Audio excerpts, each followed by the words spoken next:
సుమన్ టీవీలో మీ personal and business promotions కోసం కింది నెంబర్కి కాంటాక్ట్ చేయండి. రాజకీయాలు ఏం చేస్తావంటే అన్నదమ్ముల మధ్య పచ్చగడ్డి వేస్తే భగ్గుమనేలా చేస్తాను అందంట. విజయవాడ రాజకీయాలు చూస్తే ఇది నిజమే అనిపిస్తోంది. ఎన్నికలు దగ్గర పడుతున్న కొద్దీ విజయవాడలో కేశినేని బ్రదర్స్ మధ్య పోరు రావణ కాష్టంలా రగులుతుంది.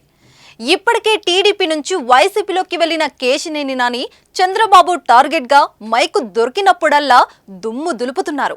టికెట్ గ్యారెంటీ లేకే జగన్ దగ్గర మొప్పు కోసం ఇలాంటి విమర్శలు చేస్తున్నారని ఆయన సోదరుడు టీడీపీ నేత కేశినేని చిన్ని కౌంటర్ అటాక్ మొదలుపెట్టారు.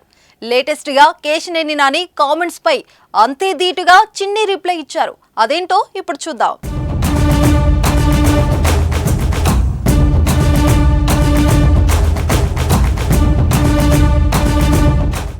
చంద్రబాబు పాలనలో అసలు అభివృద్ధి చేయలేదంటూ తాజాగా కేశినేని నాని కామెంట్స్ పొలిటికల్ గా హీట్ పెంచాయి.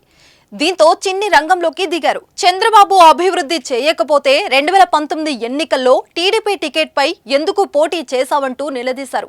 అసలు వైసీపీలో నానికి సీటు గ్యారెంటీ లేకే చంద్రబాబుపై విమర్శలకు దిగుతున్నారని చిన్ని ధ్వజమెత్తారు.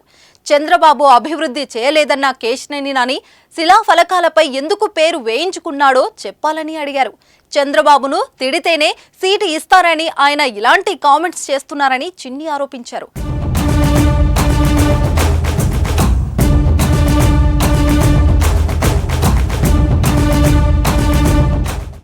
అంతేకాదు, చంద్రబాబు అరెస్టు సమయంలో కేశినేని నాని కోవిడ్ ఆపరేషన్ చేశావంటూ చిన్ని చెప్పుకొచ్చారు. కేశినేని నాని అనే వ్యక్తి ప్రజల్లో ఎప్పుడు తిరిగాడో చెప్పాలన్నారు. విజయవాడ ఎంపీ కేశినేని నానికి రాజకీయ పరిజ్ఞానం సున్నా. విజయవాడ నియోజకవర్గంలో పట్టుమని 10 గ్రామాలు తెలియని వ్యక్తి విజయవాడ ఎంపీ అంటూ సెటర్లు పేల్చారు చిన్ని. జగన్ తన కేసుల మాఫీ కోసం మోడీని కాకా పట్టారన్నారు. కనీసం జీతాలు కూడా ఇవ్వలేని పరిస్థితికి రాష్ట్రాన్ని తీసుకువచ్చారని విమర్శించారు. కేంద్రం సహకారం ఉంటే రాష్ట్రం ఎంతో అభివృద్ధి చెందిందని, కానీ రాష్ట్ర సచివాలయాన్ని కూడా తాకట్టు పెట్టే పరిస్థితికి జగన్ ప్రభుత్వం వచ్చిందని ఎద్దేవా చేశారు.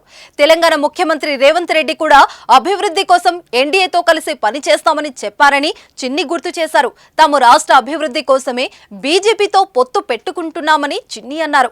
అయితే కేశినేని బ్రదర్స్ మధ్య వారు ఇప్పుడు ఇలా ఉంటే రేపు ఎన్నికల ప్రచారంలో ఇంకెంత గొడవలు పడతారోనని విజయవాడ పబ్లిక్ అనుకుంటున్నారట.